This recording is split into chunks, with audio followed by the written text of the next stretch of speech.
One of the most important things in a free country is its fair and open elections, meaning that a free country needs to safeguard the democratic process. That's such a paramount obligation for a nation. Unfortunately, in Canada, Elections Canada doesn't seem all that concerned with the volume of non-citizens who would be logistically able to cast a ballot, although not legally so. Now, I've written about this in the past. Other people have raised the concerns as well, that you could go and add yourself to the voters list right at the polling station without proving you're a citizen. Now, you have to declare an oath and sign a form that says you're a citizen, but you don't need to prove that. But it goes beyond that, because non-citizens are actually on the list already, where they're getting voters' cards. All they have to do is show up with their card, with their driver's license, and they can cast a ballot.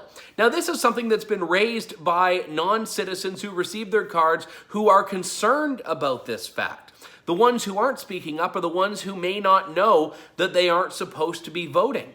When I was a candidate in the provincial election in Ontario in 2018, I encountered permanent residents who were genuinely unclear about whether they were legally entitled to cast a ballot or not because of these concerns, because some of their friends were getting voters' cards. Other people would tell them, no, you don't need your passport or citizenship. You just have to go and sign up. That's how voting works here. We know that in May, Elections Canada acknowledged that it had more than 100,000, I think it was 103,000 non-citizens on the voters list. And it said it was going to work hard to get those names off the list, though it's unclear how they did that, and actually it's unclear if they did that. In my colleague Candice Malcolms' column on TNC.news, she talks about a couple of other incidents where people who are not supposed to be voting have received their voters' cards. Now, we have to assume that the majority of people who are not supposed to be voting know this and won't do it. But we've seen ridings where very slim margins have been the determining factors in who won and who didn't, which means that if you're talking about 100,000 or hundreds of thousands of voters on the list, depending on where those are, that could be having a monumentally disruptive effect on the race in Canada, on who wins the election.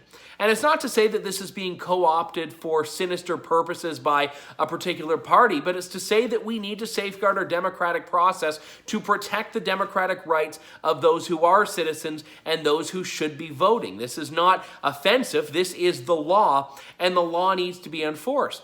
But unfortunately, when we hear rhetoric from the government like a Canadian is a Canadian is a Canadian, it's safe to say that platitudes are trumping the law in many cases. We see this with the immigration file, and yes, we're seeing it with Elections Canada and citizens voting. I once knew a woman who had no idea she wasn't a Canadian citizen. She assumed her mother had looked after it when she was younger, and it wasn't until adulthood, after she had cast ballots in several elections, by the way, that she got her citizenship squared away.